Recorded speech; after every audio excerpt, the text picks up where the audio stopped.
Hey now, Greg Fitzsimmons here, coming to you from Venice Beach, California, Fitzdog Studios, where hundreds and hundreds of podcasts have been done, and today I sit here alone doing the introduction.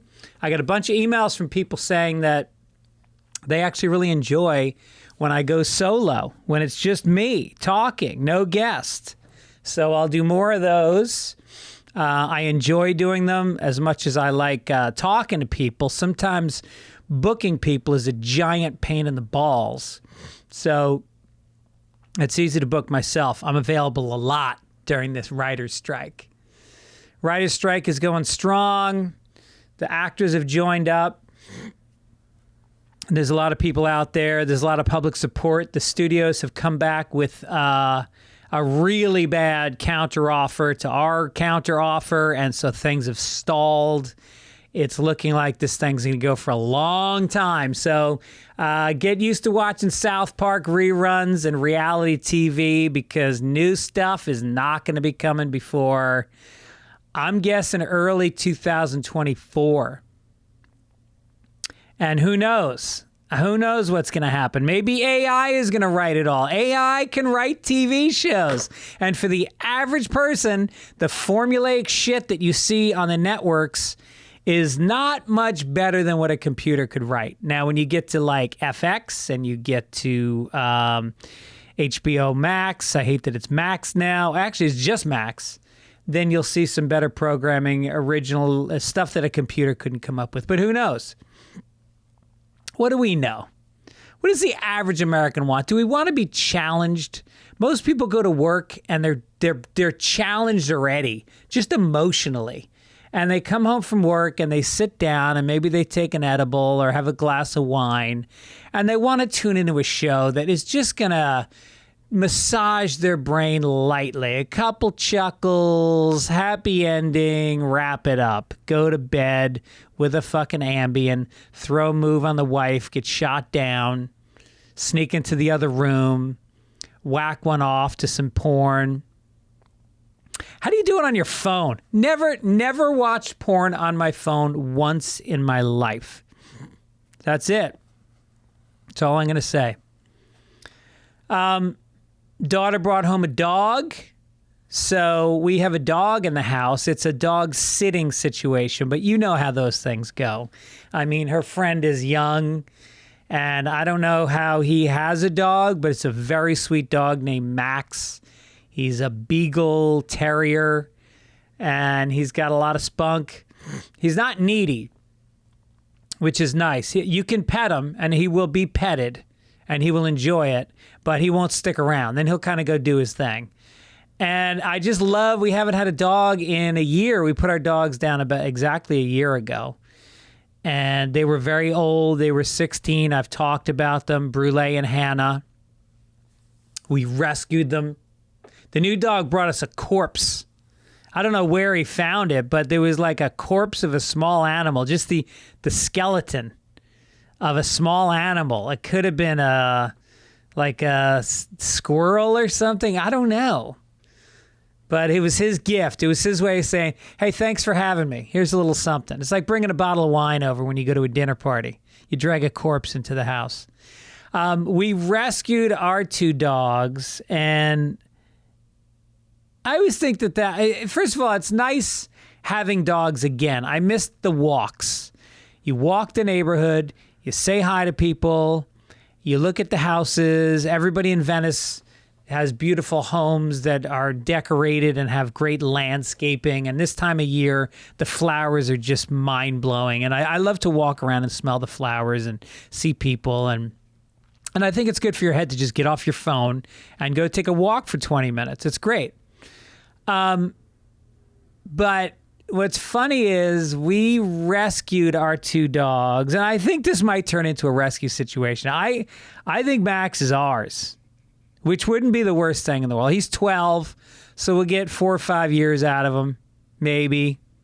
We're going to get him for the portion where all the fucking medical bills pile up. Let me tell you something, Max. You get sick, you're going away. You're going to sleep. Well, I don't care if it's a head cold. Do not get sick in my house, Max the dog.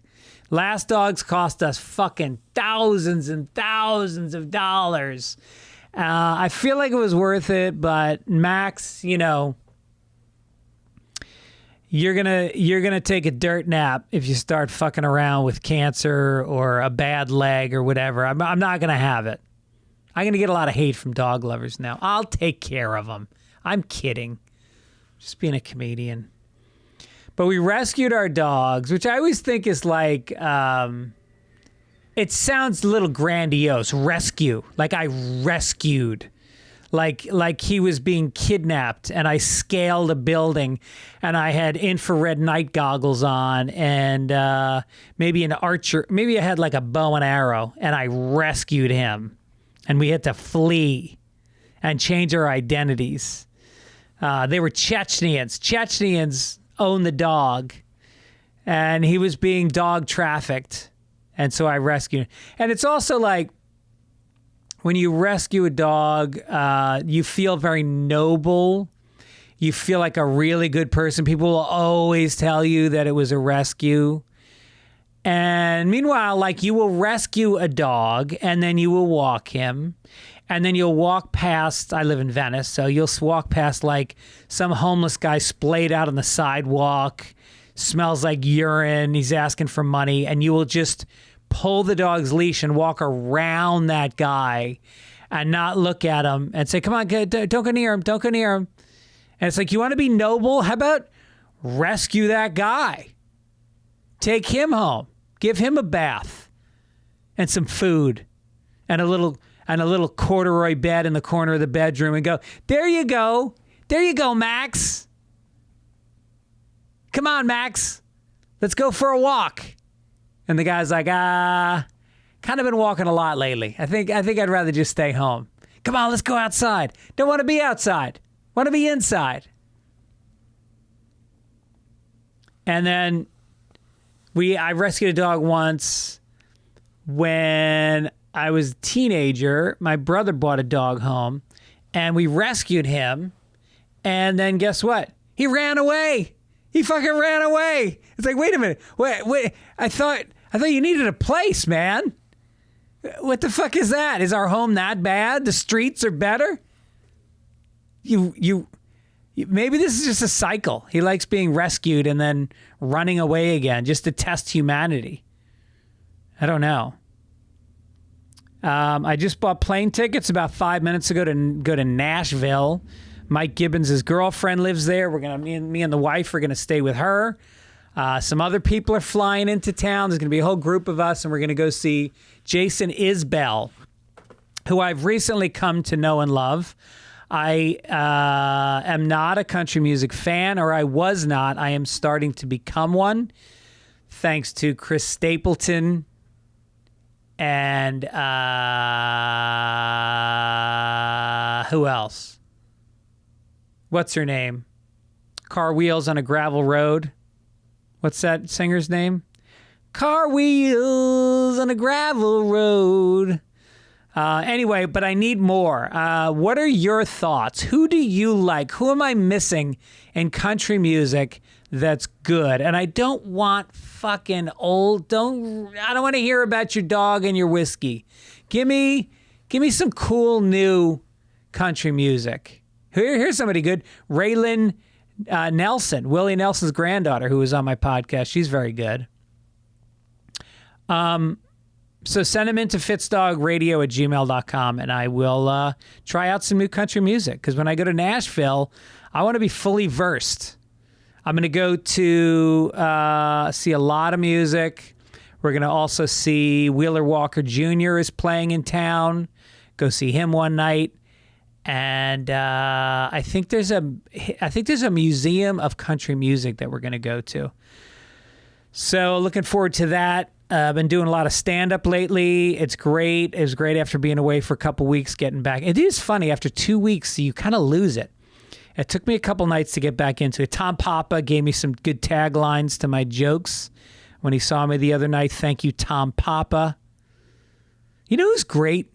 And he's been on the podcast several times, is Mark Norman.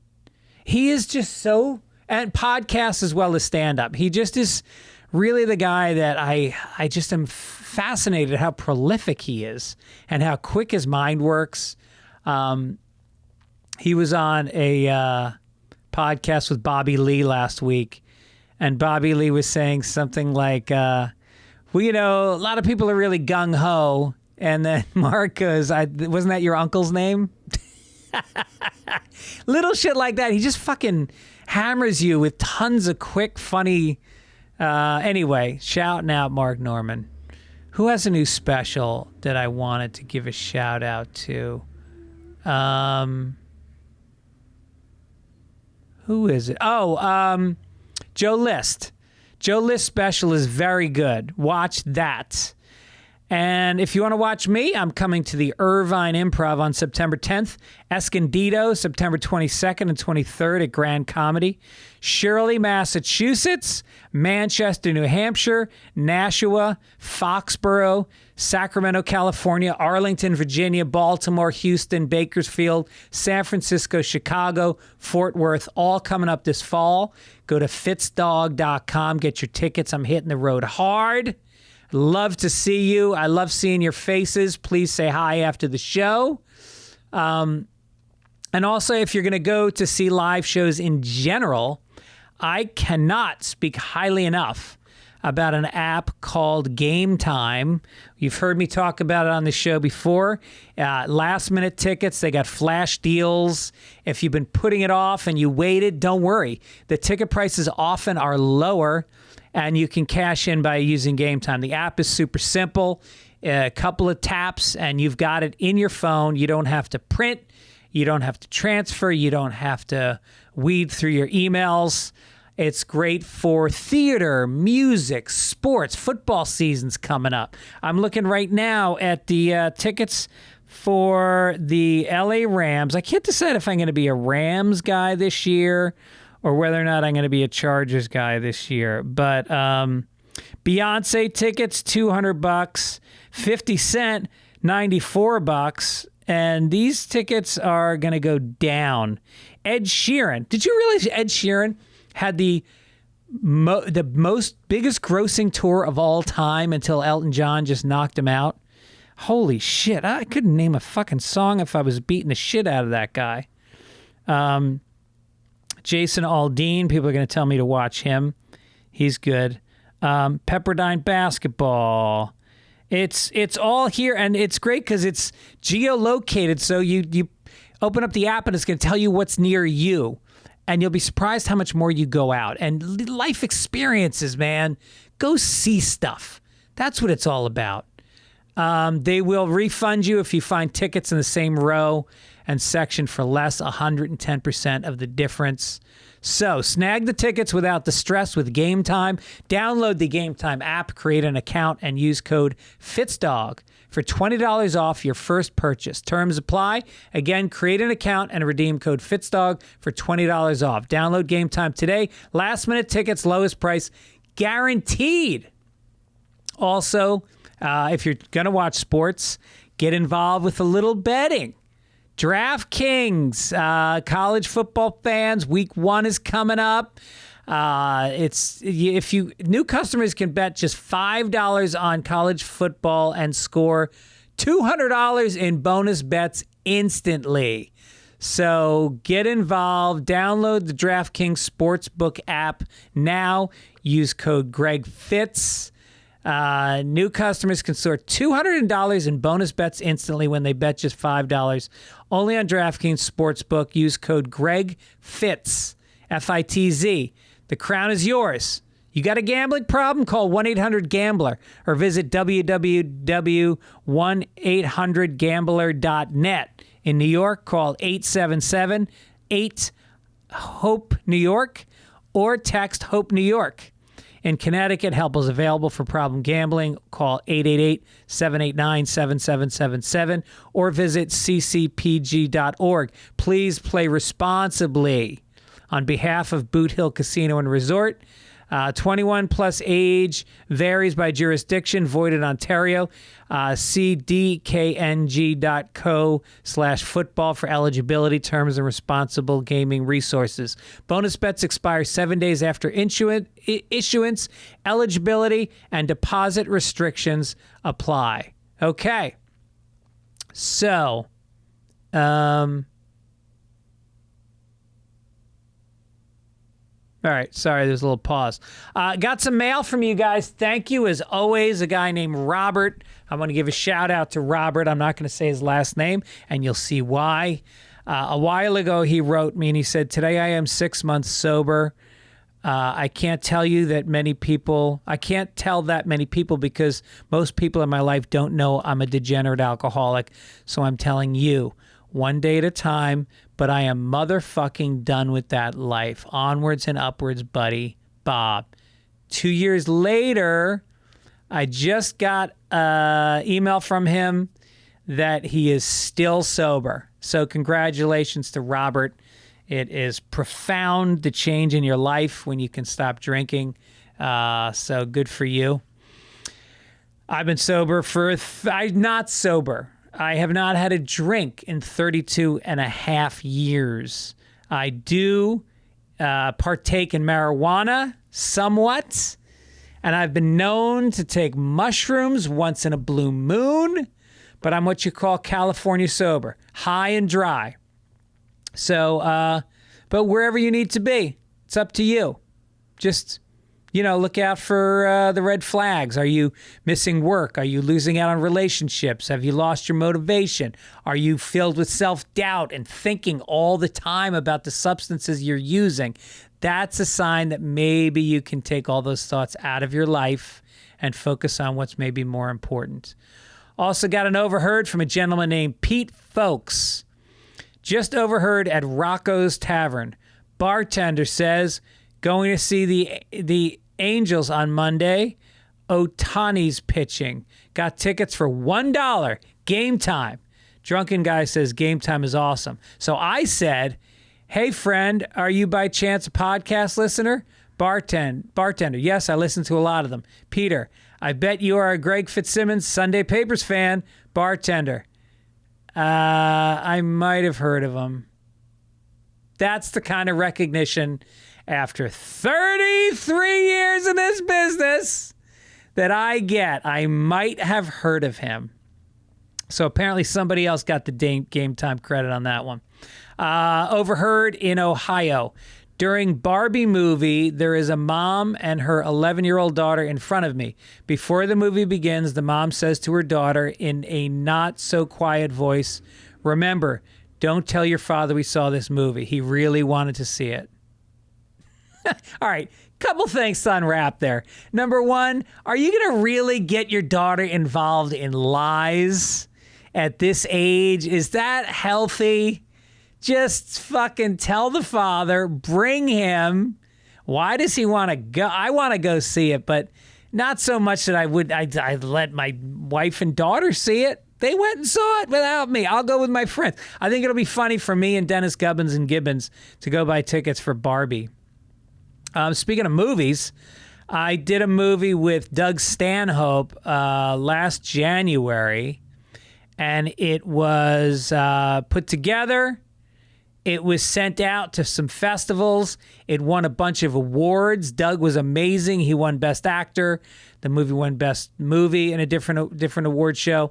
So anyway, it now has a theatrical release. Woo! Byron Allen's company purchased it, and they're going to do a one-week theatrical run at the Pickwick Theater in Park Ridge, Illinois, this first week of September. They're going to do 3 screenings a day. By the way, I can promote this movie because I called Screen Actors Guild yesterday because you're not supposed to promote movies if they are aligned with a major studio like Universal, Warner Brothers, or whatever. But the guy at SAG told me small indie films can be promoted. So anyway, check it out. There's going to be a Q&A on September 1st and 2nd with Doug. And the writers and directors will be there. And if you want to see a trailer, just go put The Road Dog into YouTube, and you can watch the trailer, which I'm all over. I had a blast. I hope this thing gets some traction. It's going to be coming out, I think, in October, and we'll announce that. It'll be on, I'm not sure where they're going to release it, but probably everywhere. Also today, I want to talk about a sponsor for your bouncing bundle of joy. No, I'm not talking about a baby. I'm talking about your baby makers. That's right, your testiculars. Today's show is brought to you by Manscaped, but just like babies, your delicate little guys have sensitive skin and deserve products that are not only skin safe, but made with safe ingredients. That's where Manscaped Platinum Package comes from razors to shower care. This package goes above the gold standard for your body hair.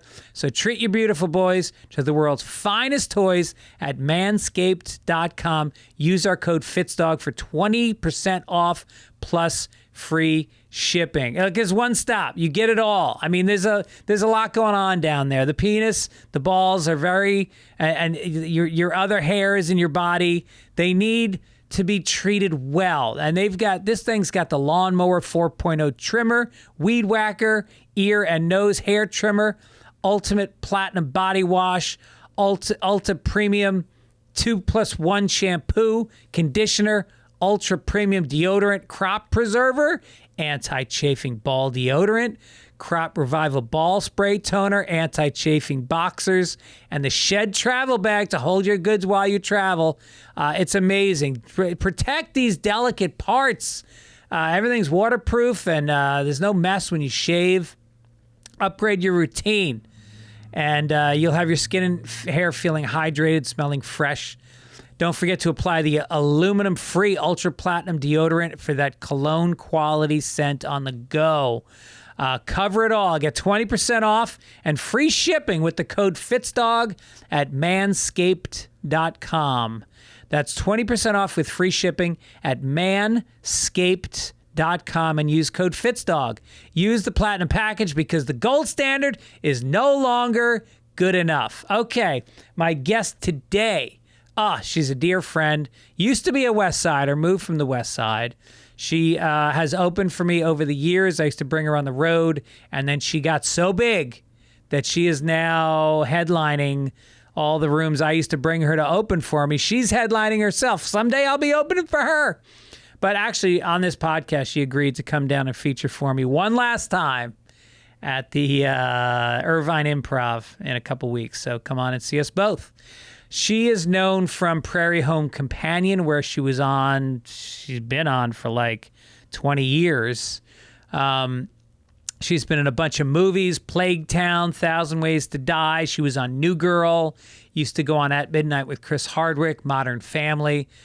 She is just a fantastic person, so funny. I see big things happening for her this year. So happy to have her back. Enjoy Erica Rhodes.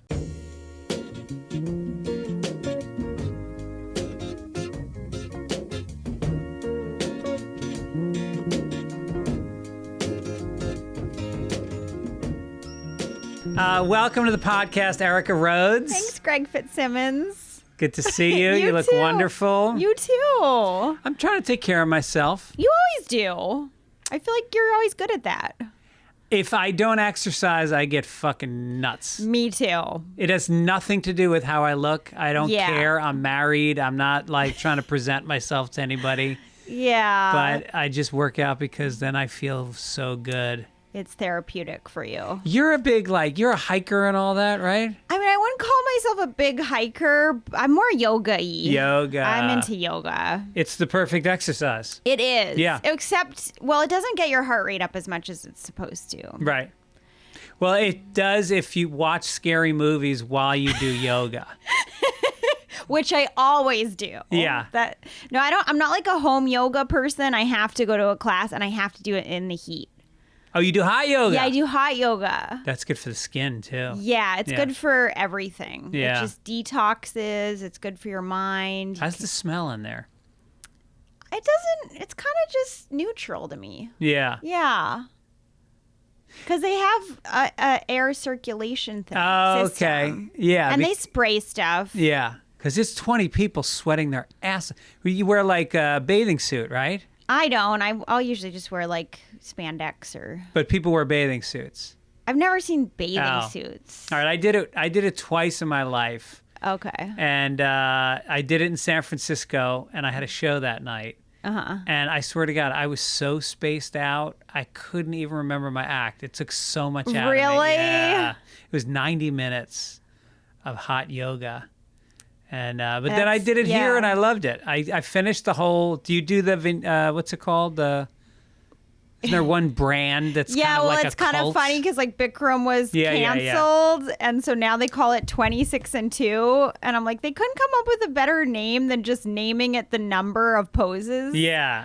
You know, that's the thing, right? That you have to do every one of the poses. Yeah. Yeah. And twice. Right. But now there's a new version called just Hot Power Fusion. And I like that one because it's just an hour and they play music. Oh. So you can kind of drift. Yeah. You know, right. and it's not as intense. I actually kind of want to get my teacher training. No shit. Yeah. I don't know if that's a midlife crisis, but I feel like. I just got off the phone with my friend Mary, and she was a writer for TV for years. Yeah. And, you know, we all eventually age. You're much younger than me, so you got another 20 years before you got to think about this. But not really, because I'm a woman, so. Oh, you got 6 months. I have like an hour You have left. this podcast. I got you for the end of your career. This is pretty much the peak, you know?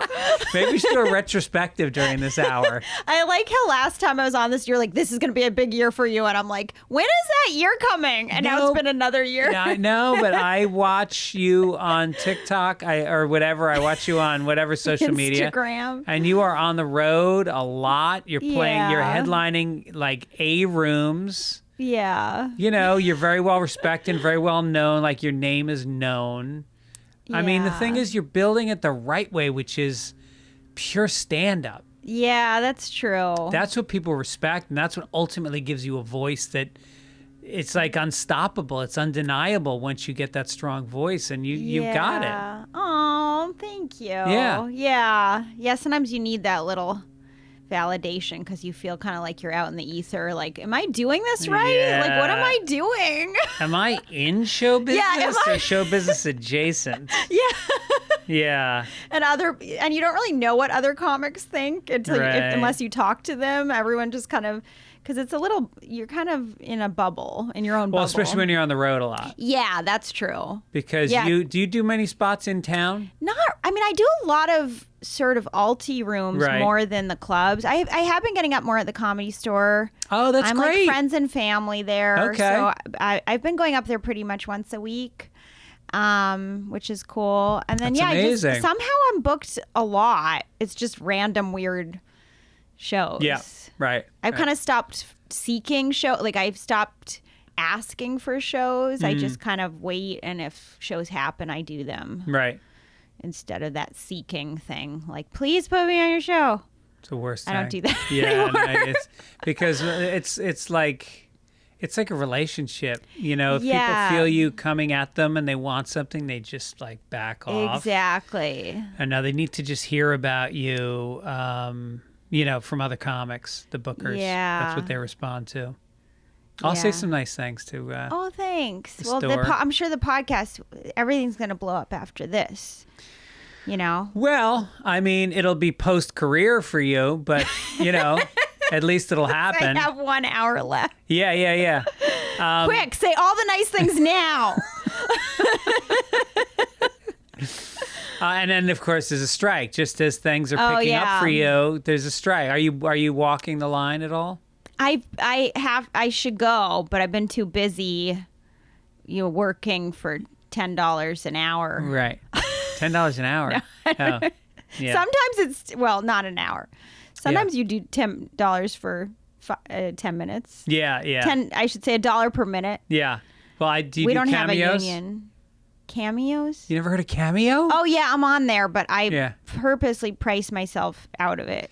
Yes. I don't enjoy doing it. Yes, I just got booked for one today for the first time in like 3 months because my price is so high. Yeah. What's your price? It's like $200. Me too. Yeah. But then after they take all their fees, you only make about like $140. Yeah. They whack that shit up. I know. It's like driving for Lyft or something Yeah. now. Yeah. So I'm not crying if my eye looks like this. It's like the light. I'm sensitive to the light. Oh, you are? Mm-hmm. Oh, hold on. Turn the lights down. Oh. Are you like that character in Better Call Saul? Which character? Oh, that's really dark. Oh, wow. Saul's brother. Is that too dark for the camera? Let me see. No. Okay. That light came on, so I'm going to look better than you. Better Call Saul, his brother, is phobic to electricity. Oh, really? And so it's a real psychological disorder that people have. And so really? he turns off all the electricity in his house, puts his refrigerator and everything in the backyard. And when people come over, they have to leave their cell phones in the mailbox out front. Wow. Wait, which actor plays that part? Michael McKean. Okay. From I've got to watch Better Call Saul. I really like Bob Odenkirk. Yeah. But the reason I didn't get through it is the first episode had a really violent scene, and I couldn't get past it. Is that a thing for you? Yeah, like some violence I can't deal with. Really? Like it was I think it was like a kneecap or like something with the legs, and I was like, I can't. I had like a visceral reaction to it. First episode I just watched it. I literally just watched the very first episode. At the very end of the episode, something happens. Somebody has like a bad, not to give it away, but there's like something violent that happens. Yeah. And I couldn't. Oh. Some like quick violence I can do. Like if someone shoots someone in the head. That's just fun. Yeah. Yeah. I'm okay with like a quick thing. Yeah. But something that's where there's pain, I can't. If you were in the situation where, say, somebody, God forbid, broke into your apartment, could you stab them with a knife? No, I don't think so. But I did take a self-defense class once. You did? Yeah. So I think I know the elbow. You got to do an elbow thing, and I think I could kick. Yeah. I'd be a good kicker. Kicking the balls. I did take kickboxing in high school. No shit. Yeah. Oh, that's amazing. Yeah, I loved it except for the wrist thing. I don't like putting my hand up like this if someone else is punching the hand. Right. I don't like that. Right. So you like to just hit other people, not get it back. Yeah. Mostly I like the kicking, to be honest. I like kicking. This is going to help you, I think, get some new guys on the podcast as well, knowing this stuff. Knowing that I'm a good kicker? Yes. I did Taekwondo for about 4 months when I was about 16. And then me and my friend Brian Van Horn were in a bar. And this guy, Eddie Flacco, who was like in his late 20s. And he was like a Latino guy who was like, the kind of guy that had a chain on his wallet. Uh-huh. And tattoos. This is tattoos back in the 80s. Like people didn't have tattoos. Right. And so he started some shit with us. And the bartender, Gay Joe, threw him out. And then Joe bought us free draft beers all night because he had an apartment upstairs. Oh, and he would always get us drunk. We were 16, and he would get us drunk, and then he would say, you boys are too drunk to be walking home. You'll come upstairs and stay in my apartment tonight. And he was Irish? And he was Irish. And we would always go, nah, Joe, we're good. We're good. Thank you, though. And then, so this is like now 2 a.m, and we walk outside, and Eddie Flacco is waiting for us. Whoa. And we start to fight, and he reaches in his pocket, and he pulls out a switch comb. You know those? Switch comb? Like a switchblade, but a comb comes out? You ever see those? Oh, my God. Is that a real weapon? No, but it's just a comb. It's made to be a comb. Oh, it's really a real comb. Yes. Okay. You never seen those? Yeah, the no, switch comb? Yeah. So he pulls out a switch comb and he comes at us, and me and Brian have our whoa! We get like our taekwondo. Oh my God. And we're like hitting him, and then we end up on the hood of a car, and me and Brian are punching him, and we forget that the police station is literally next door to the Tarry Inn, which is the bar that we were in. Oh my God. Is this in Boston? No, this is in New York. I grew up in New York. Oh, okay. And so the 2 cops come out. They did not even in a car. They walk out of the police station because they hear the noise, and they arrest all 3 of us. Oh my God. And we go into jail. But the worst part is there's no windows and there's no clocks. So you don't know how much time has gone by. Oh my God. And they just bring you bad fast food. Oh. Yeah. And then what were the other times you went to jail? Fighting. Drunk fighting. Really? Yeah. I've been sober for a lot of years. Yeah. Wow. Yeah. Were you a teenager during those other times, or were you older? Teenager in early 20s. Okay. And how old were you when you got sober? 24. Oh, wow, that's young. I started when I was like 12, though. We started drinking hard early on, doing a lot of drugs. And what was the most time you ever spent in jail? Just this 3 days. The Oh, other just times when were your just, like, parents overnight. abandoned you? Yeah. Oh, my God. Yeah.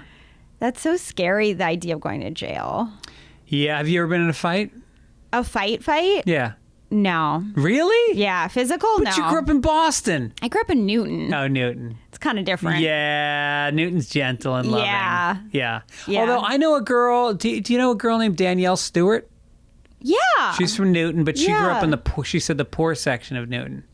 I don't really know the difference. Growing up. I feel like no one's poor in Newton. Really? Yeah. She was. Really? Yep. I don't know who's poor in Newton. Oh. It's like it's a suburb of Boston. Yeah. A suburb that's produced a phenomenal amount of comedic talent over the years. Yes. Conan O'Brien. Is he Brookline or Newton? Oh, maybe he's Brookline. Yeah, I was born in Brookline. Okay. Yeah. Louis C.K. is Newton. Jonathon Katz. Yes. Is Newton. We have a funny story with Jonathan. Like I think his house used to be owned by somebody else. And one time I partied pretty hard at his old house. I don't know, at his house in the basement, but then it was his house later. Really? I don't think it was his house at the time. Do you know him? Oh yeah, we're good friends. Oh, yeah, no shit. Yeah, I've done his show, done various podcasts he's done, and should we call him right now? yes. All right, let's call. I love Jonathan. He is. He's one of my favorite people. He's one of my favorite people, and he's the kind of guy that is still posting good shit. And lately, he's been putting up a lot of his old stuff, which I know it's so funny. His jokes are so smart, and people don't write like that anymore. No, and he had a big influence on a lot of the comedians in Boston. People that have gone on to be big writers, like Jonathan Groff and Paul Kozlowski and... Thank God it's you. Thank God it's Jonathan. Not only me, but it's also Erica Rhodes. We're doing a podcast together and we're singing your praises, so I thought we'd call you. Oh, my God, that's so sweet. Yeah. Hi, Jonathan. Hi, Erica. Are you guys in Newton, Massachusetts, by any chance? No, but we're talking about Newton. We're talking about all the great comedic talent that's come out of Newton over the years, and I'm forgetting all the names. It was you, Louie. BJ Novak is also Newton. BJ Novak. Right. Yeah. Matt LeBlanc. John Krasinski, who's not a comedian, but is a talented guy. Yes. And who did you just say? Matt LeBlanc. Matt LeBlanc from Friends. From Newton. Oh, that's right. Amy Poehler is from New Hampshire, but maybe... I don't think she's really from Newton. Okay, forget it. Yeah. I mean... God, Erica, she's dead to you. She means nothing.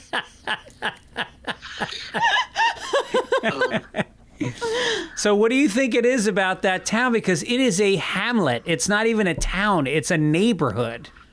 Well, one of the things that I had Erica and Louie do, yes, I gave them, I think, 2 minutes to name the 12 villages of Newton. Really? Yeah, there's 12 villages. Funny. But when I have guests who are not from Newton, I still play that game, and it's not as funny.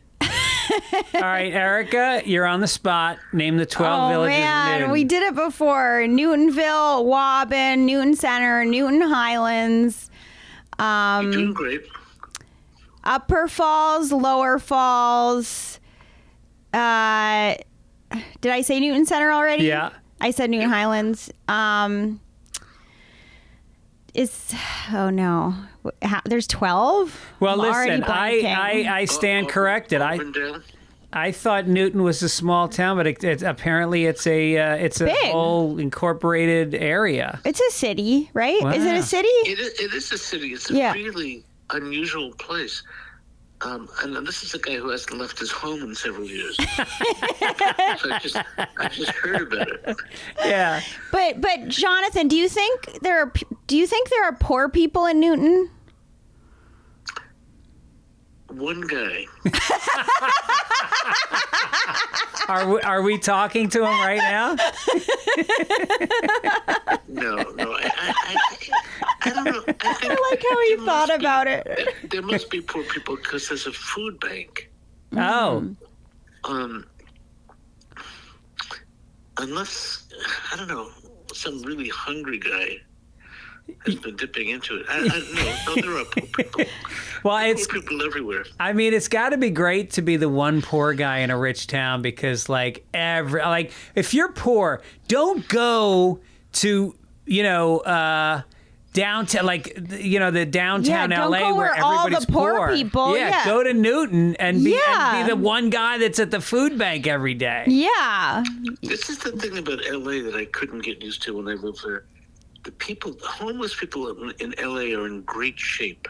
Yes. I saw a homeless guy doing push-ups the other day. I was like, okay, fine, I'll go. I have no excuses now. Erica, it's so great to hear your voice, and yours, Greg. Yes. Yeah. I know. It's been too long. Yours as well. Yeah. So, yeah, you've been putting a lot of good stuff up on the internet lately. You're putting up some of your great old clips. And it's not me doing it. I have to admit, it's a publicist. Oh, it's good that you have someone to do that. Yeah. Because I'm telling you that because I don't want you to think that I'm that much of a narcissist. that's the thing about our generation. I know. And Jonathan's a little older than me, but in general, we look at the internet as gross self-promotion. Yeah. And then this young generation of comics comes up and they see it as just an extension of who they are, and they don't overthink it. They just put stuff out. Some of us overthink it a little bit, I think. Yeah. Yeah. I mean, last night, You're somewhere in between me and Greg in terms of your age. No. I know. Greg is the young That's not one. what I mean, Greg is somewhere in between me and you. Right. Yeah. Right. Yeah, we actually we might represent 3 different generations. I think so. Wait, no. No, John. No, you guys might be closer. I'm 76 years old. No, you're not. No. Really? Every time I say it, I shock myself. Because you're not. Jesus. Yeah, I was born in 1946. So this might be the last interview ever done with Jonathon Katz. This is my last podcast, and this is your last interview. We're peaking on this podcast, Jonathan. Yeah, this is the peak of our careers. Yeah. You know, I'm happy to do it with you, Erica. Aw, well, that's yeah, nice. I'm glad that we caught you. Yeah, I'm glad we caught you. And is there anything you want to promote on the podcast? It's becoming interesting. I have, Laura Silverman is now my co-host. Sarah's sister. Yeah. And, Wendy Liebing plays my psychiatrist. Oh, that's Oh, great. that's cool. I'm developing sort of a cast. Uh-huh. And Andy Kindler is my next guest. Can I still be Laura's sister? No, I'm sorry. It just doesn't work. Maybe I shouldn't be so quick to say that. I just got fired. This really is the end of your career. Yeah, this really is the end. He's like, sorry. Actually, it's not such a bad idea. Yeah. You know? There you go. And I can be the gardener. I'm the angry Irish you'd be a gardener. good gardener. Yeah. Hey, Greg, when you lived in Massachusetts, where did you live? I lived in Brookline. Oh, wait, did we talk about that? No, I lived in Coolidge Corner. Well, I went to BU and I graduated that we in did talk 89. about. And Okay. then I moved from Alston to Brookline. Because, I was born I was raised in Brookline before I moved to Newton. What elementary school did I you went go to Devotion. Was that a Catholic school? No. Devotion? Devotion. I think maybe they've changed their name now. What were they devoted to? I have no idea. Oh, my God, that's so strange. Yeah, it's called Devotion. Called Devotion, which was not a Catholic school? Yeah. It wasn't. Wow. Just a normal public school. Yeah. But I lived really near JFK's house that he was born in. No you know? way. Yeah. Well, that's Coolidge Corner, isn't it? I think so. Yeah, it is. Yeah. Yep. Gibbs Street. I was on Gibbs Street. Uh-huh. Wow. Wherever that is. What's Yeah. a Coach Corner Cinema there when you would live there? Yep. And it Yeah. had that great Still bookstore. there. That old bookstore was Yeah. there. I think Yeah. it's out of business now. So anyway, Jonathan, I could take a trip down memory lane with you all day, but we have to get back to wrapping up Erica's career. Oh, I'm so glad she's almost done. No. It's about time. Everyone's like, when's she gonna Okay, figure you're it just out? getting started. Yeah, no, she's doing great. She's doing great. Yeah. Okay. All right, Miss you both. we'll talk All to you right, talk soon. Bye. Bye. Take care. Bye. That was great. That was fun. Yeah, and the last time you were on, we called Greg Hahn, and he told the great acting. I keep trying to get him to put that in his act. Yeah. Because I cry laughing from that story. Yeah. Where he's just doing repetition badly. Right. Well, because yes, when we were talking about it, because that's the acting school I went to. I went to Meisner School, the neighborhood Playhouse. Yeah. It was all, and you would. I did it as well. Yeah, Right. I did a lot of repetition. You did a lot of repetition. Yeah. Yeah. Yeah. Yeah. Yeah. Yeah. Yeah. Yeah. Yeah. Yeah. It's a lot of Yeah. that. 2 Yeah. years of that. 2 years of A that. lot of that. But I just had the pleasure about 3 nights ago of doing a show with Greg Hahn for the first time. I'd never seen his stand-up. Really? Holy He's so funny. shit. Yeah. I was dying.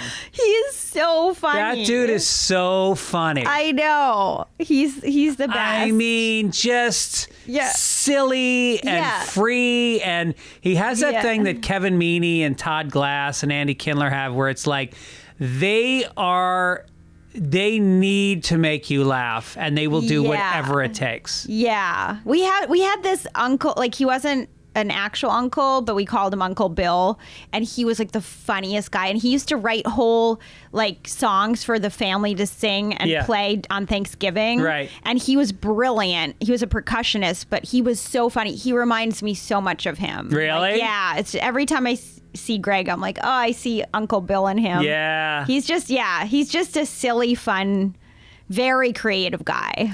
He's very creative, and I was sad that I got to see him do like 15 minutes, and I said to him, I need to see you do an hour. Where was this? You know that Japanese place above the Magic Castle? There's a big like Asian restaurant. Oh yeah, on the top is it of the hill. Japanese? Oh, okay, It's not- Asian. okay, yeah, They have sushi and Yeah, stuff like that, yeah, but yeah. but we did it. Jay's show, right? Yeah. Jay Davis. Jay Davis' show, right. And it was good. You get a free meal. And I bombed because I jet lag. I just got back from Ireland the night before. We didn't even talk about Ireland let's yet. talk about Ireland. How was it? Well, let me finish talking about bombing. yeah. So I go in and I'm all about the food. Because I hear that the food is amazing. So, I'm not even thinking about my set. Right. Meanwhile, I haven't performed in like 3 weeks. So I'm rusty. People don't realize as a stand-up, You do can't get take rusty. 3 weeks off. No. And I never do, except for the pandemic. I've never taken off more than like a week or two. Right. Wow. In 33 years. Wow. So I'm rusty and I'm focused on the food and I'm ordering sushi. I got a dragon roll and I got some whitetail, yellowtail, and I'm sitting there and then I watch him and I get so blown away that I get a little bit intimidated. Oh, really? Because his energy is so high and he's crushing. Yeah. And so I wasn't on right after him. There was a couple other comics and then who were good. There was a guy named Kareem, who was really funny. Mm-hmm. So I go up and I'm just all over the place because I'm trying to do all new material and I'm trying to talk about my trip to Ireland, but it wasn't connecting. And I felt very self-conscious because now Greg is watching me, and I don't know if he's seen me before. And when you suddenly really like somebody, you want them to like you. It's nice when that never goes away, because you think that you would think that would go away at some point, No. where you want respect from your peers, and It's the only way you stay good. Yeah. I think the respect of my peers means more to me than building a following or whatever. Like I have always done it to be. To respect myself. Right. And I see that through the respect of other comedians. Yeah. And when I'm not, I couldn't imagine he respected me that. I closed strong. I finally did an old bit. He knows you, though. He knows you're I don't funny. know. I don't know. I'm sure he does. I should have him on the podcast at You some should. point. Yeah. We talk about him every time I'm on. I know. Yeah. But yeah, he is really funny. So let's talk about Ireland. Oh yeah. How was it? What was that pause? Oh no, the pause. See, that was like an ADHD moment because I was like, I was in the past moment, but so I couldn't jump to the future moment. So you weren't listening and answering. No, I was listening. I was just still listening to what you were talking. Like I was still up there with you. Yeah. Bombing. Yeah. And I wanted to. It didn't feel resolved. Okay. Like I felt like it didn't get resolved, so I was still in that moment. So it was a forced transition on my end. It felt a little like I wasn't ready because I was like, well, then what happened? Like, how did you end the show? So and then did you talk to him after? Yeah. I ended with it. I closed with a strong bit, and then I got off with my head up. Yeah. Because if you don't end strong, you're not going to sleep that night. Yeah. You're going to be thinking about it, and you're going to have a bad next morning. Yeah. So I redeemed myself, but then I got off, and he was very kind, and he said some really nice things to me. Like, I think he's listened to my podcast or whatever, and he said, you're just so well spoken and smart, but then you're dark on top of it, and nobody expects that to come out of you. Yeah, see, he gets it. Yeah, it was really nice, and then Jay was there. Jay Davis is the nicest fucking guy. Super nice. Yeah, he really cares that you had a good experience. And he was one of the first people to put me up in LA. Oh, really? Yeah, he gave me a couple of shots really early on when I didn't know anybody. So yeah, well, Jay Davis, if people don't know, there was a thing called Tourgasm that Dane Cook, he did a bus tour around the country, and he brought his friends. Oh. And so it was Jay Davis, it was Gary Gulman, wow, Bobby Kelly. Wow. It's a great lineup. I forget who the fourth person was, but yeah, and they've all gone on to be very successful, but Jay is a really good booker, and he's a good comic. So yeah. So yeah. Okay, so now Ireland. So now Ireland. Have you been over there? No, I really want to go though. It looked amazing. I think they'd love you over there. Yeah? Yeah, because they like it when people are conversational. Okay. Because I think it's different for them because the Irish comics, they're 10 years behind us. I see. They're still hard jokey. Yeah. Little predictable. Mm-hmm. Except for like the Tommy Tiernans, who's one of the best comedians in the world. I mean, there's some brilliant comics. Yeah. But if you go up and talk, I think they'd really dig that. But so I did one show. It was really a family vacation, but I did one show, and it was just. And how was it? It was magic. It was so much fun. Yeah, it was really How many great. people? Probably like 75. It was just like this little room. That's so much fun. Called the Roisin Dub. Was it like a last minute addition, or did you? No, my friend Michael O'Brien knows a bunch of bookers in Europe, and so I said, hey, can you try to get me a spot in Galway? And like one guy put me in touch with another guy who books the Galway Comedy Festival, this guy Kevin Healy, and he said, do you want to headline a show? I said, I don't want to do like a small theater because I just don't know if anyone's going to show up. Yeah. So I want to get on an existing show. And so it was perfect. He's like, you can headline this Sunday night show. They had this guy who was the host. His name is Carl Spain, and he's one of the best comics in Ireland. He was amazing. He did he does crowd work. Uh-huh. And so I went up and I had 10 people with me. My whole family was there. Oh my sister's family and my mom. That's a lot of pressure. It was. I was so nervous. I would be so nervous I'm in the crowd and like my brother-in-law is trying to talk to me and like I couldn't talk to him and oh my gosh. But then that energy, sometimes that nervous energy makes you have your best shows. And your kids were there too. Yeah. Yeah. But you had a good one? I had a good one. Oh, good. And then the rest of the vacation was just a lot of like driving to different sites. Ireland's great because it's not like Paris where you're like, we got to hit the Louvre, we got to get to Versailles. And Ireland is more just like, we got to go to a pub and or look at the landscape. And then go to a pub and watch a music session. Oh, yeah. It's not like you got to push yourself to like see the sights. That. Yeah. Yeah, that's really cool. Yeah. And so how many days were you there? Like 2 weeks? We were there for a week, and then we went to Spain for a week. Oh, how was to Spain? Mallorca. Oh, my God. Amazing. Mallorca's like a paradise island. Oh, okay. Yeah, it's just a lot. So that's like vacation. That was the chill after the, Ireland was a lot of energy. We did a lot. Right. And then Spain was like laying on the beach, which, you can tell from my skin tone is really where I belong. Yeah. Did you get burnt? Yes. Yeah. You don't look burnt, though. You don't look, yeah. No, it happened early on. You do look and a then little it faded. tan, actually. A little bit, right? Yeah. Yeah. You have a glow. Yeah? Yeah. Yeah, I think it's inner. I think it's my an belief. inner- Well, you're it's my feeling- belief in Lord Jesus Christ. Wow. Did you find Jesus in Ireland? Yes. Is that where he Yes. is? Yeah. Oh, my God. I had a feeling. Yeah. Yeah. And it was great is like, he has 12 apostles, but one of them was on vacation, so I got to sit in. You filled in? Which Yeah. one? I was Josiah. Uh-huh. Which you went to devotion, so you understand. Yeah. the I 12 like, apostles. yeah, he's definitely the slacker. All right, you named the 12 villages of what's your fuck Newton? Newton. Now I'm going to pull it up on my computer. How many of the Oh, apostles? you can God, name. no, I can't. And I just went to Israel. Did you really? Yeah. All right. I don't name know 'em. them. Oh, God, my mom's she's going to be so All right, I'm gonna disappointed. name Michael, some. is Michael one? Paul. There's no Michael. Paul? Is there a Paul? There's no Paul. Joseph? There is. Joseph's his dad. There is no Joseph. This is embarrassing. I'm going to say a name and you tell me whether or not it is one. Okay. That's easier. Peter. John is probably an apostle. John, yes. John, Peter, yes. Okay. Andrew. No. Yes. It is? Andrew's an apostle? Yep. Okay. Henry. No. Henry sounds like a bookie. He's like a guy that hangs out at the Blarney Stone. And Yeah, Henry is not. Yeah. All right. Henry has no clout. Simon the Zealot. Yes. Yep. Judas the Greater.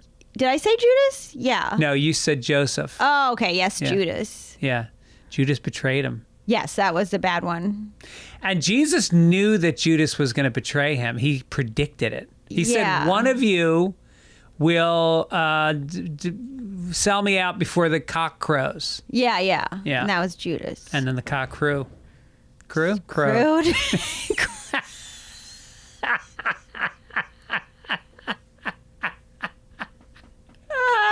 It's like you know everything, and then suddenly it's like, and then he crew. You say the cock crew?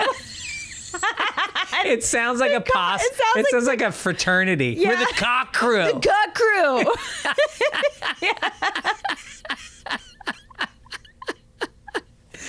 I then the never cock crew. let facts get in the way of my complete confidence in what I'm saying. Oh, same. Yeah. I mean, I really thought if you asked me, do you know the 12 apostles? Like, I'd be like, yeah. Totally. And then you asked me to name them, and I can't at all.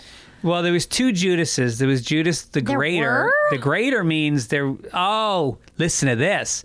There was Judas Iscariot, and then there was Judas the Greater. So Judas the Greater. Was the bad one? Well, no, he's the greater one. Oh, the greater. Yeah. Are you sure there were two Judases? Dude says it right here on Sure. Wikipedia. All right.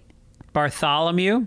Didn't know that one. Yep. Matthew, of course. I knew that one. Well, I think Matthew, Mark. Michael, Mark. But John. wasn't there Matthew, Mark, Luke, and John. John? Weren't those his main guys? I thought those were the main ones. There's no Paul. No, Paul was the guy that he met on the road to Damascus. Oh, okay. Remember? And Jesus came, he was already dead, and Jesus came down to him. This was like in the year 100. Okay. And his Roman name was like Raul or Raul. And then they called him, for some reason in the New him Testament, Paul. they called him. Have you read the whole Bible? Oh, yeah, I was very. I should probably read it again. Well, I wouldn't say I read it, but I mean, I went to Bible school and I went to church every Sunday for my whole life. Yeah, I did too as a kid, but I don't really remember anything. I remember a phenomenal amount because I really believed it. Oh, as a kid? And I still love Jesus Christ. Yeah. I just don't by the church. Right. Yeah, I kind of in the same way. Like, I like the spirituality of it all. Yeah.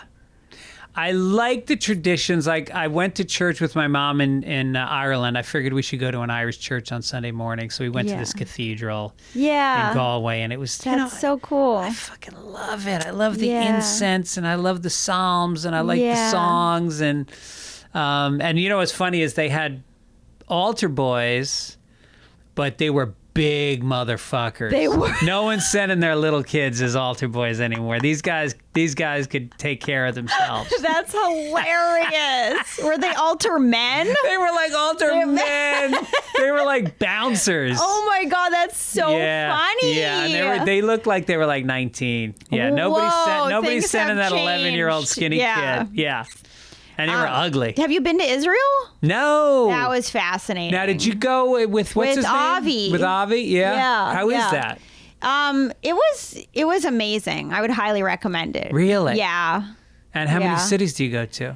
We went to maybe 7. No shit. Yeah, but we mostly Jerusalem, Tel Aviv. We stayed in those 2 places, but then performing, we went around. You did like 7 shows. Yeah, we in did Israel. 7 shows. Whoa. Yeah. Was there a cultural disconnect at all? A little because some of the groups were a little more religious than other groups. Like, so were you told to keep it clean in front of we were told to keep it clean. And then I was doing jokes about my dad, and I didn't realize, like, you know, I talk about him dying, and then I say that his ashes are in my necklace.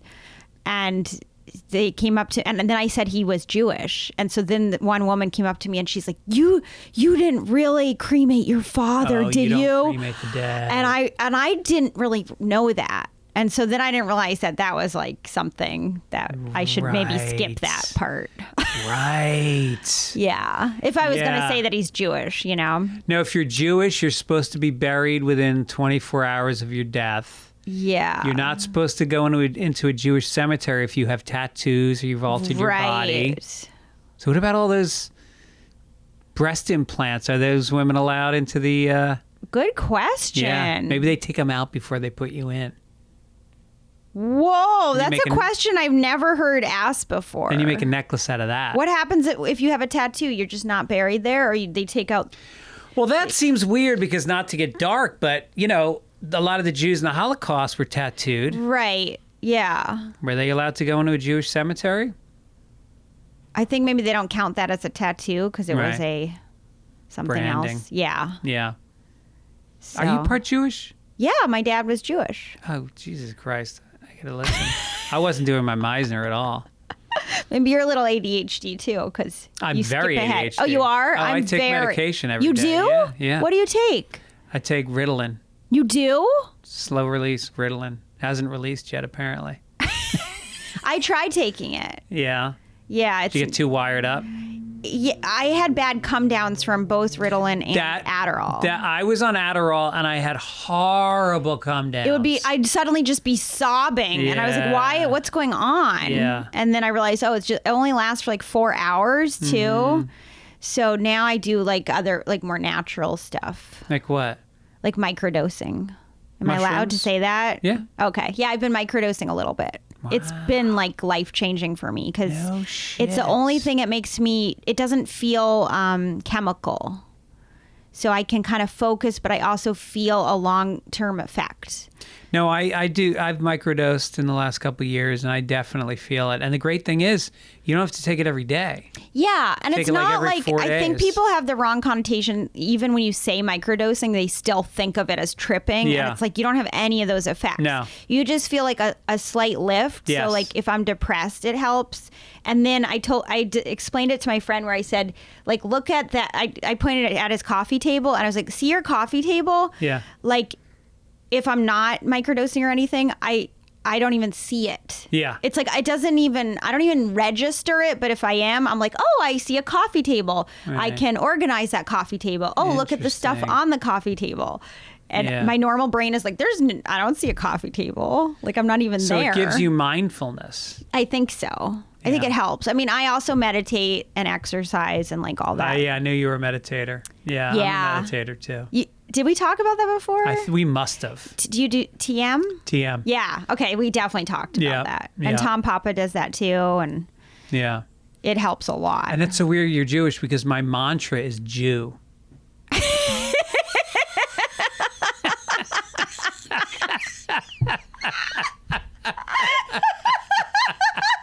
So I can't say it out loud because it seems weird. It's so weird also that you got one, because usually it would be 2 words, Yeah, so right. that was even funnier. And also there's supposed to be nonsense words. It's like everyone else is like skylight, and you're like a Jew. Jew is such a hard word. Jew. Imagine if they just gave that to random people. And they're like, you can't tell anyone your Don't tell mantra. anybody. And Yeah. there's just like they just tell 10 people yours is. And they all talk to each other like, which one did Shell Jew? What's your? I'm not guy. telling. Yeah. The confused guy over there. Yeah, which one's your Jew? Oh my God. Oh my God, that's so I've never funny. told anybody my mantra. Me neither. I mean, they tell you to honor that, and I don't know Mm-hmm. why you're not supposed to, but I think it just makes it sacred in your mind. Yeah, they have. Some suspicious people are like, it's the racket side of it where they pretend. You have Yeah. to go to the thing to get the mantra. But I don't know. I like the idea that it's special. And Well, I think it's like going back to my roots as a Catholic. I like the rituals. I like the sacredness of it. yeah, because I asked people, I was like, what's the difference between just getting a mantra and like doing it the way that TM teaches you? Like you could teach yourself how to do it. Yeah. And they were like, well, it's sort of a commitment to yourself to go to the Right. workshop. So I did it. And also, when you do it, you're allowed to go back for life for free. Yeah. Have you? Yeah. Yeah. Once. I should do that. Yeah. But it was during COVID, so it was over a Zoom thing. Okay. And there was like 2 other people on it. And I try to put my judgment aside when I go to Yeah. TM because like when I did it, it was me and Dave Keckner. Yeah. So me and Dave Keckner are good friends. So we decided to he's do it funny. because we'd heard so many people, Jerry Seinfeld and, Stern and all Right. that. But also we knew that had all this great experience. So we're like, all right, we got to do it. So we do it together. And it's me, him, this sweet old lady, and then this guy who's like 23, who's just like, he's got like a Mercedes convertible. He's like spiked. He's got that highlighted spiked hair Yeah. and like designer clothes. Oh no. And he's just like this spoiled kid. And he comes in, and the second time he comes in, he asks the teacher. He goes, because you're supposed to not drink coffee before you meditate. Oh yeah. And he I goes- break that rule. Yeah, so do I. Yeah.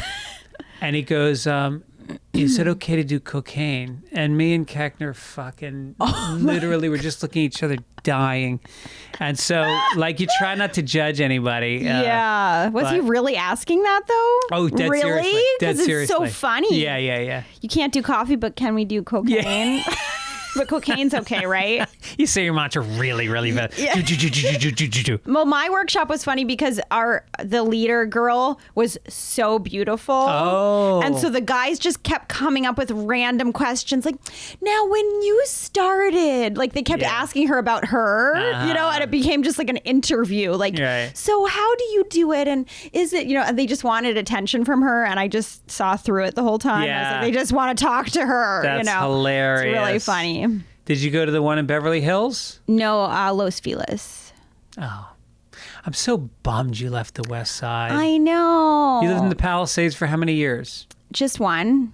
That's it? Yeah. Oh, I felt like you were there much longer. Well, I've lived everywhere. I Yeah. lived in West Hollywood for a while, and I lived in Santa Monica when I initially moved to Oh, LA, okay. and then I moved. So I've moved like everywhere. Right. Now I've lived pretty much in all places. Yeah. But I like the West Side, but I think it is isolating. I think it can be. Like, I found a pocket in Venice with a lot of good friends. I do. Well, I still have friends in Venice, so I'm there a lot. You are? Yeah. When I ran into you, that was like right around the corner from my friend's house. Oh, that's so I'm right. there all the time. Yeah. Right. Yeah. Who are your friends among the comedians? Who do you keep in touch with? I mean, it's weird because it's like my friends are all on the road, Right. so then we'll kind of I feel like we're like ships passing in the night. Like we see each other and then, but we never, I wouldn't say like I hang out with anyone that Do you much. talk to them when you're on the road?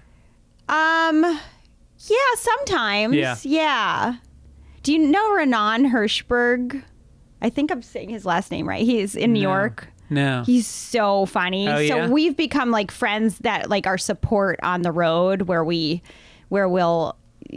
offer support when things are rough on the Yeah. road. We'll Yeah. be like, and one time we did a competition like who's going to have the worst New Year's Eve. Uh-huh.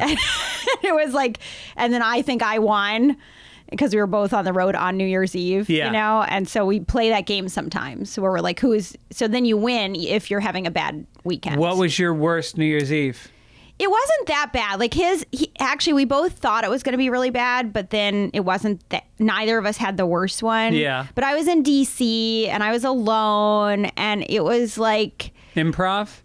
no, it was Arlington Draft House, House. which is fun. Like I'm going there next month. I have no problem with the club. Yeah. It's just that like not a lot of people came. I only did one show, so then I Yeah. had the whole night ahead of me. But I actually had fun. I ended up going to a bar, like one of those fancy bar restaurants alone. And Really? I sat at the bar and all these couples started talking to me and I made all these friends. No way. Yeah, it was actually really empowering. It Good was for like, you. Yeah. It Oh, was, God, I could never do that on the road. really? Just sit at the bar. It was like a fancy, one of those fancy like restaurants where Yeah. a lot of politicians go. Oh, okay. And I just sat there and the food was excellent and the drinks are really good. And these couples just kept sitting. I think they had gone to like a bigger comedy show Yeah. and they, Ah. that's what the funny thing was. And they kept being like, yeah, we just came from, Yeah. I don't know who's the big comic. Patton Oswalt. It Yeah, took we us just took came us from- 20 minutes to get out of there. It was so crowded. And I was like, I was a comic in there to draft out. So yeah. Oh, that's But funny. I ended up having an okay time. Good for you. Yeah. It is hard because, like, when you go on the road, and I think you face challenges as a woman more than a guy does sometimes on the road. Just, men don't get assaulted. It's just a different thing. Yeah. And like, you're leaving a club at 1 a.m. sometimes, and you're walking back to the hotel. And is that ever an Yeah. issue for you? I mean, I've had more issues with people that I've met, than people that are just out on the streets, Right. Right. Like one time there was this guy who worked sound and then he kind of started like stalking me a little bit. Oh no. I think he's stopped now, but Yeah. for a bit it was an issue. He was like Yeah. coming to all my shows, like anywhere in the Midwest he would come, Oh. show up, and it was getting off. And then he was started writing kind of mean messages to me. Ugh. So it was a bit Jeez. unsettling. Yeah. And then he came to one show and we didn't see him, so we let him stay. And then he like came and apologized to me, and I think, things have been okay since He wrapped then. it up. He kind There of was an did. ending I to think it. so. Yeah. But it was a bit. Well, now that you're retiring, it unsettling. doesn't matter anyway. Yeah. Now I've decided the safest thing for my security. Yeah. Is to retire Yes, now. yes. One time, a club told everybody where I was staying because I guess they were being sponsored by the hotel, and so they're like, "Oh, the headliner's staying," and I happened to have. I had another stalker who happened to be there, and I was like, "My God. stalker's here, Oh and now my he knows where God. I'm staying." Did you change your name at the front desk? No, I haven't gotten to that level yet. Yeah. Maybe I should. Anyway. Yeah. But overall, knock on wood, I've been pretty okay with road stuff. But it is hard. Like, you go on the road and people are like, "Oh, you were in Dallas. Did you?" People write to you on your website. "Oh, you got to go to Phil's Barbecue. It's at a car wash. It's like 20 minutes." I'm going to the hotel. Yeah. To the show. Back to the hotel. I don't do stuff usually. I know people. Well, I will get guys being like, "Do you want to get a drink like after the show or before the show?" And I'm like, first of all, no, because I don't know you. But second of all, I'm not going to plan. I don't know when I'm going to have any time. Right. Right. Like, yeah, we're like, I think people forget that we're working. We're not just going to come. And it's hard to explain that. I can't have dinner before a show. If I'm in Atlanta and I have friends, like, let's have dinner. I don't. It's not like I'm sitting there pouring over my jokes or shadow boxing or fucking doing breathing. It's just kind of, you just need space before you go on. Yeah. Are you someone who needs a lot of alone time, or do you need a lot of other people around you? Alone time. Me too. Yeah. Yeah. I need a lot, I've Yeah. realized. Yeah. Like hours. Right. Of just, and that's where my brain processes, even if I'm not looking at my notes. Yeah. I'm getting in a headspace to perform. Right. Whereas if I'm with someone, I'm not in a headspace to perform. And that's why I actually write more on the road, because in LA, I've got these 3 people that live with me and they're around all the time. Like family? Yeah. And then when I'm on the road, I got this hotel room all to myself. Yes. And that's vacation for you. It is. And during the pandemic, I really, I missed planes. I love having no internet and having a little table that folds down and my laptop, and I work my ass off on planes. You do? Yeah, I'm very Are productive you on flying planes. first class all the time? Not all the time, but But it does some help. of the time, yeah. Because sometimes I'm never in first class. So Yeah. it's really, you're just like It's typing hard. like that. It's really hard. You almost need to get like a travel computer that's like a tablet that has a little keypad on it or something. Yeah, that's a good idea. Yeah. Or just write in, I guess I could write in my notebook, but then I'm always like self-conscious a bit because someone's like sitting right next to you. I do a bit about that, how I was like writing my jokes out. I think I know that joke. Yeah. Yeah, and so someone was looking. Yeah. And so you're I wrote, I'm going to strangle the passenger next to me. I love that joke. It's so funny. I didn't really write that, but that really did happen. A guy was really staring at it. Oh, and I yeah. saw him staring. And he didn't look away. He just kept reading my jokes. And he actually said, you're really funny.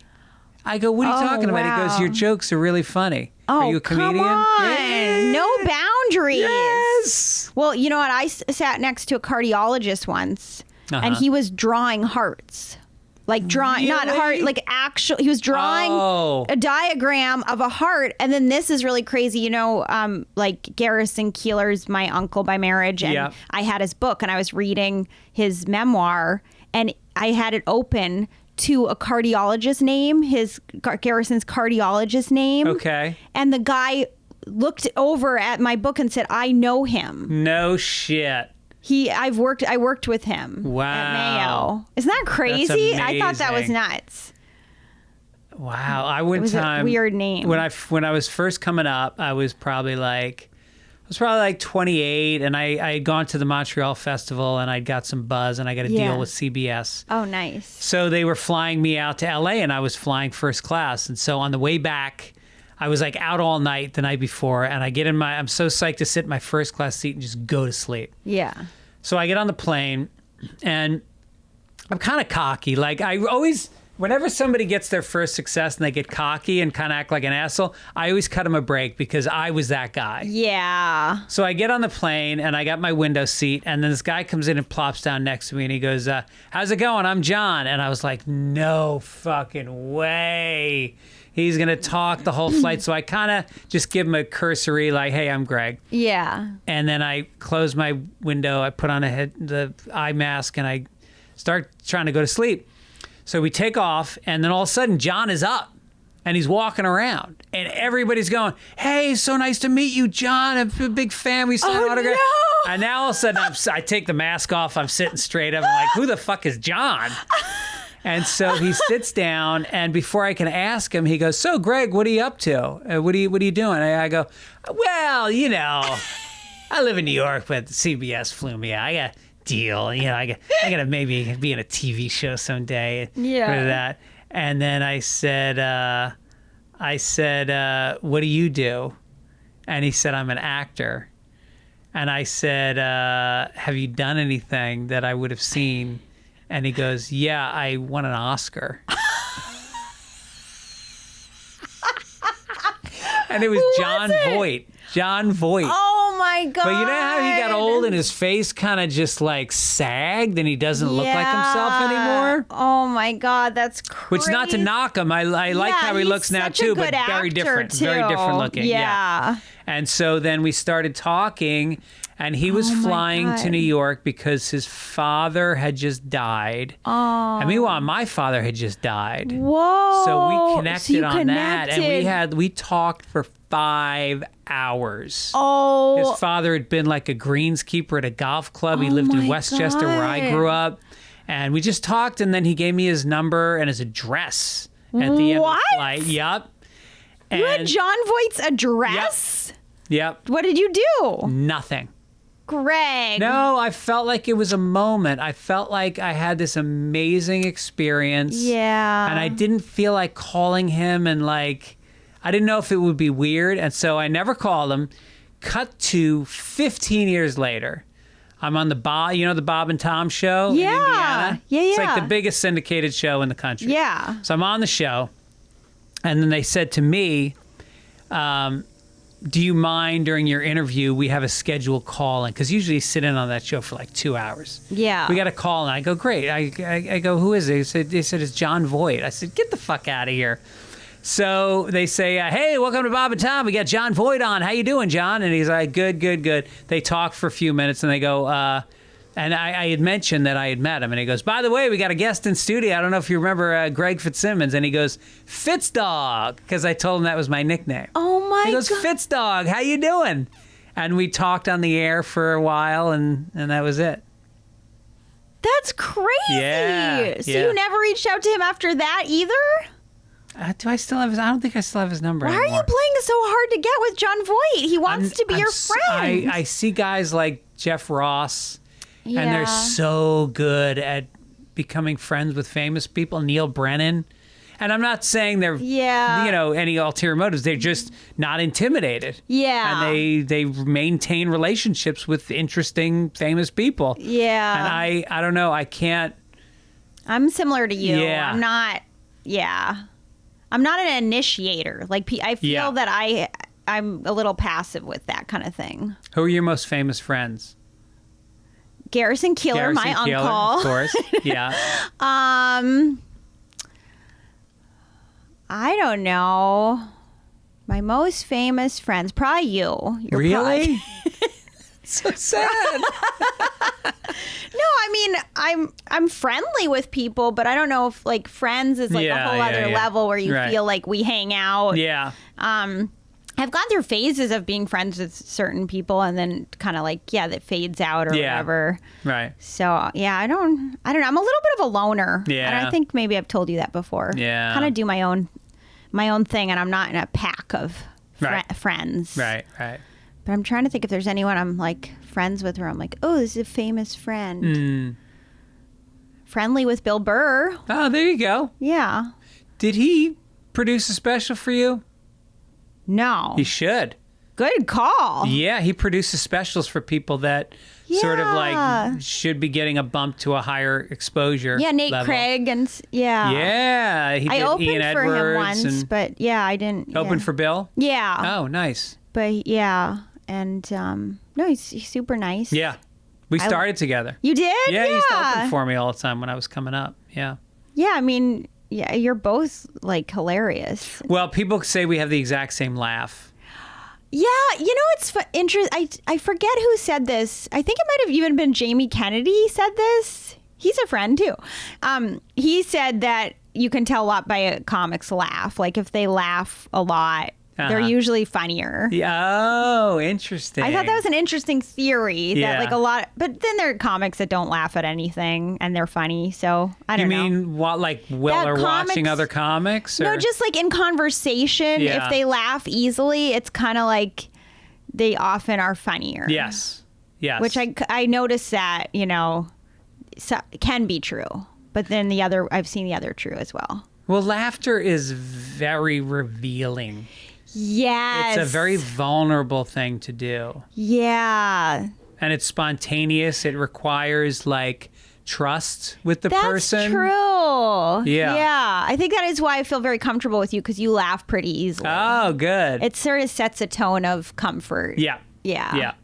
Who's your most famous friend besides me? Zach Galifianakis and I are very he close. seems cool. Yeah. He's great. He seems chill. He not is. like not into. He doesn't seem into fame really. He doesn't do interviews. Like they get so mad at him, he'll have like a $20 million movie come out and he'll not do any interviews. Really? Like he'll go on maybe Kimmel or something, but he doesn't do the press junkets. He doesn't do any of that stuff. He lives in Canada in a small island. That's cool. And he just is a great father. He's truly one of my favorite people in the world. He's so goddamn funny. He is so funny. And I mean, off stage, he's just naturally. I met him once and he was funny. Yeah. And like this very short interaction we had, Yeah. he was just funny. And he's very genuine. He's known my kids since they were little and he really cares about them. And he's a great husband. He's just, I can't say enough about Zach. He's really great. But yeah, I mean, Burr and Louie and like all these guys I came up with, guys I started with that have done very well. Chappelle. Yeah. Friendly with Chappelle? Yeah. And then guys that I've written for over the years. Right? Ellen DeGeneres was my friend. Wow. Until she wasn't. Pull up a chair, people. Let's hear the dirt. I want to.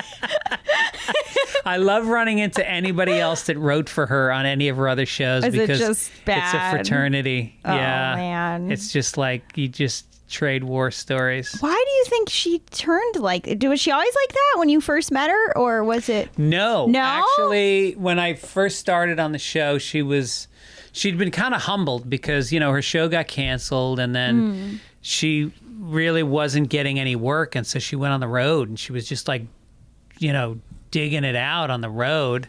Yeah. And then they gave her the shot for her own show and she came into it like, okay, thank you all so much. Right. She was very collaborative with the writers and then as the show got big and we started winning Emmys, wow, they're so high up. Yeah, this is right. how humble you are. Yeah. I've never even noticed them up there. Yeah. I know. Wow, look at you. You got 3? 4. I gave one to my mom. You gotta put them at eye level, Greg. I know. You can't put Emmys up there. They were on my mantle, and then my friends gave me so much shit that I just brought them to my office and I stuck them up on a high shelf. Oh, do you know Danny Zucker? He's a friend of mine. Of course. We had a whole joke once about Emmys, and you can tell a lot about someone by where they put their Emmys. Yeah. And I think he had them in his bath. He was like, mine are in my bathroom or something, so I make sure people see them. That's great. Or something like that. Yeah. But yeah, that is a humble person to put the Emmys where no one. Well, they're daytime Emmys, so if they were primetime Emmys, I might put them back in the mantle. You gotta put them at least on like the third shelf. Yeah, maybe I'll do that. But you don't want them in your home? Nah.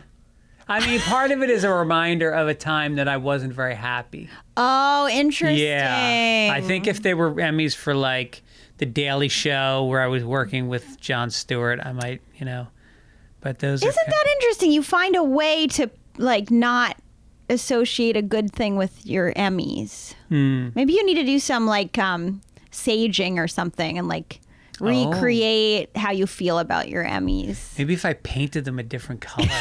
No, you can't paint.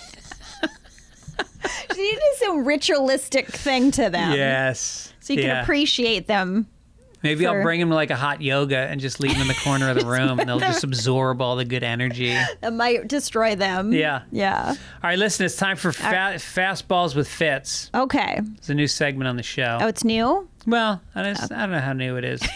I don't know if I've even done it with you before. I hope I didn't ruin the lighting for the whole thing. The lighting? Yeah, because I was like, the light. No, I think it's good. Okay. There's just enough coming through the windows. No, it's actually pretty well lit. Okay.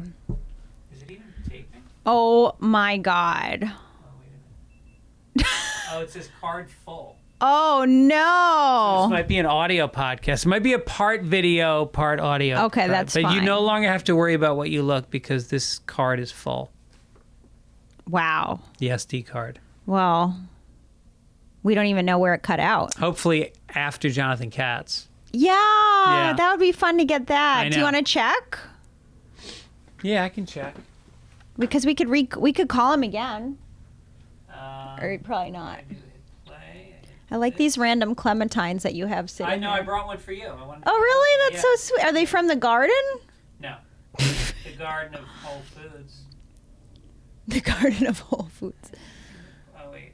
All right. By the way, I think I've, and this isn't just blowing smoke. Yeah. Blow. This isn't blowing smoke, but I think I've I've had the most traction doing your podcast. Really? From any podcast. Oh, that's amazing. Yeah, like I get the most bump from doing your podcast. We have just a great chemistry on the podcast. I think we do. I always love how I was really looking forward to this. Easy. Yeah. Oh, that's nice to know. Yeah, of course. We've had so much fun on the road together. I know. I want to yeah. go out again with you. It was so much fun. Well, you're a headliner now, though. I know, but if you'd ever do anything nearby, I'll do it. Will you do Irvine on September 10th? Yeah, I think I'm free. Okay. Yeah. I think we've done Irvine together before. Oh, no, we did San Diego. We did San Diego. No, but I think we also did one night. Remember the night that I like blanked and then that was the funniest part? Oh, right. I remember I had kind that. of a rough set and you were like, no, the part where you forgot your joke was really good. Oh, by the way, I'm still using the tag you gave me of the MRI. Oh, Do you want me to send you an MRI of my brain? Yeah. I've been using that. Yeah, that's great. Yeah. All right, well, let's work together and let's write taglines for each other when we watch each other's That sets. would be really helpful. All right, so let's announce right now, September 10th, Irvine Improv, Erica Rhodes, Greg Fitzsimmons, and I believe there's a guy coming down to MC that I asked. I won't say his name yet because it's not official. I got to make sure he can do it. All right, Fastballs with Fitz. Okay. Oh, did you see where it cut out? No, but it looked like we had a lot. Oh, good. Okay. Yeah. I won't worry about it. Okay. There are two types of people in the world. Go. People who were scared of the hurricane and smart people. People that were afraid of the sun shower that we had? The little drizzle. And they were buying all the supplies and going out and buying all their groceries a week in advance. Oh my God. The shelves at Trader Joe's were empty. It was just raining. Yep. And then people weren't they're like, is it safe to drive? And I went out and I went to the grocery store and I was like, this is rain. No, and the saddest thing was like the local news was hanging so much on the coverage that even after it was a bust, they were still pretending they were showing like the right lane of a road downtown had like a half inch of water on it and they were showing it. And we got so many warnings. It was like, flooding. This is on your phone. Yeah, on your phone. Yeah. My phone kept buzzing all day long. Yep. Yeah. At one point it said there's an earthquake going on right now. Yeah, I didn't feel the earthquake. It was in Ojai. That's like an hour and a half away. Why did they want us to be so scared? Because that's how they lead you around, Erica. I know. It doesn't work on me. Good. Yeah. Because you're doing hot yoga. Yeah, and meditation. Did you buy supplies for the hurricane? We did a shop, but we had just gotten home the day before from Ireland. Okay. So we needed to shop anyway. You needed to. Yeah. Okay. That makes sense. I did check all the flashlights and I put batteries in a bunch of flashlights. I don't even have a flashlight. Really? Yeah, I realized that. That's crazy. You got to have a flashlight. I should have a flashlight, huh? Jesus. Are you not an adult? Do you live your life like not an adult? I'm a little not. I'm working on it now. Yeah. I'm getting better, but I've been living a little like a gypsy lifestyle because I move a lot. Do you have tools? I do have tools. Okay. I have lots of pocket knives. I have a hammer and a, what do you call it? Screwdriver. And it's the same thing. It's on the end of the hammer. No, I have a whole toolkit, Wow. but someone must have given it to me because that's not something I would get. Do you have a knife sharpener? No. I barely have knives. It's like 2 knives. Do you have any musical instruments in your house? Cello. That's it. That's my most valuable possession is my cello. What's it worth? I'm not sure, but it could be maybe up to 10,000 or something. Shit. Maybe more. Yeah, it might be more than 10,000. Does it ever leave the house? No. No. Well, unless I'm getting it fixed or something or tuned. Yeah. You send it out to get tuned? No. I mean, like just at an adjustment. I needed the bridge to get it adjusted. Yeah. It was kind of like bending weird. So. Right. Because you play so hard, so passionate.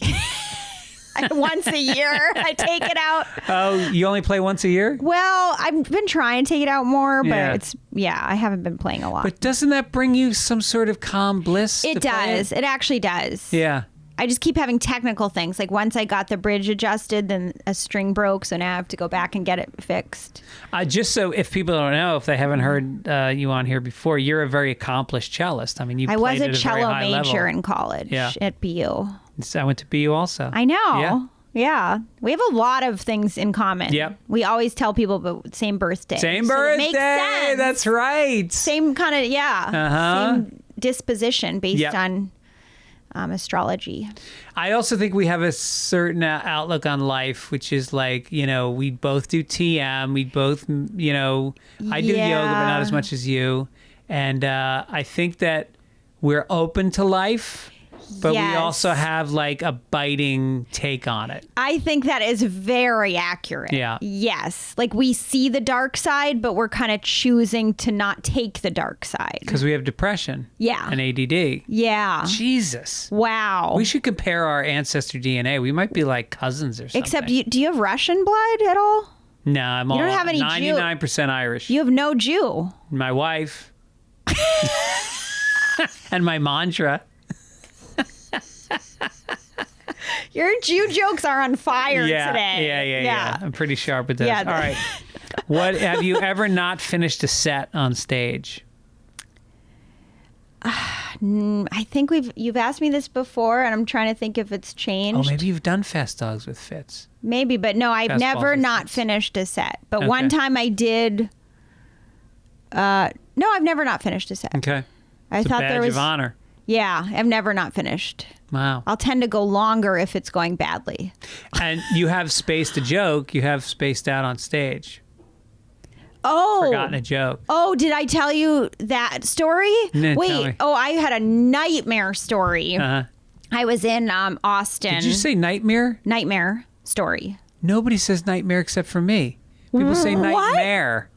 What did I say? Nightmare. Nightmare. You said nightmare. Nightmare? Nightmare story. Yeah. Nightmare. I get shit all the time for saying nightmare. Really? You know who else says it? Who? Bert Kreischer. Nightmare? I constantly get social media of people going, why do you and Bert say nightmare? Nightmare. Yeah. Wow. I didn't even know I said that. Well, you do. Wow. Nobody's ever said that to you. No. No one's pointed it out. Well, they've been polite. Maybe I don't say nightmare that much. Yeah. In conversation. All right. So what was your nightmare on stage? So I was in Austin doing the smaller room at Cap City.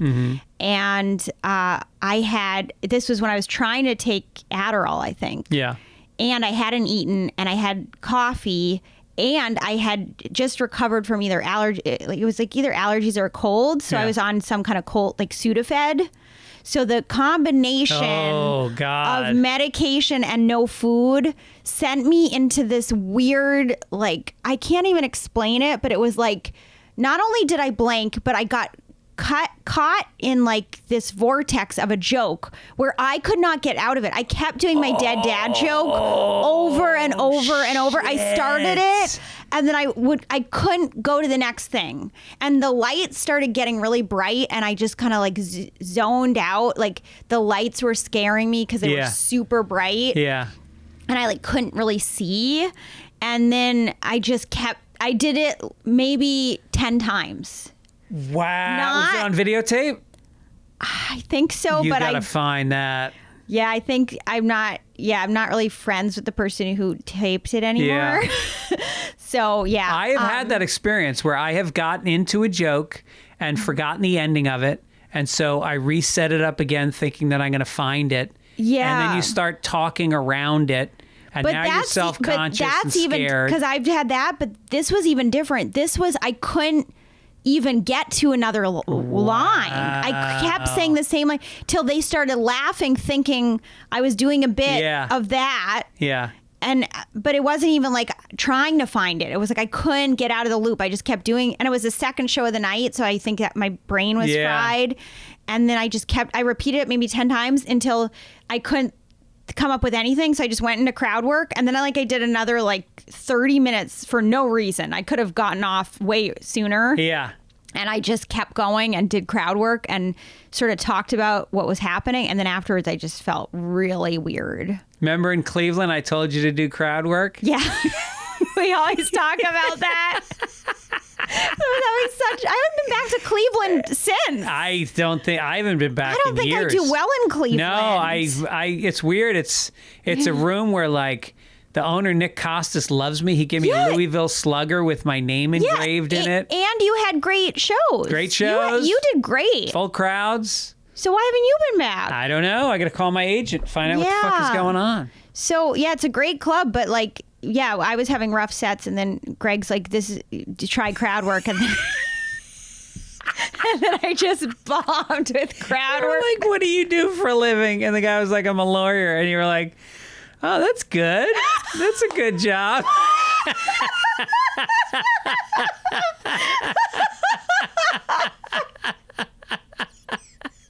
Like you were writing a profile in a magazine about the guy. Oh, my God. Yeah, like interviewing them. All right, well, listen. All right.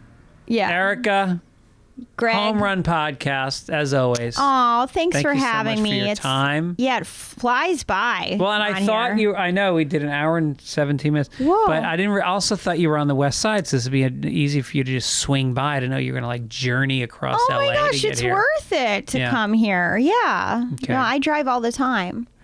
If you want to see Erica, she's a great comic. She's going to be at the Punchline in Sacramento on September 2nd and 3rd. Yes, and I think 1st as well.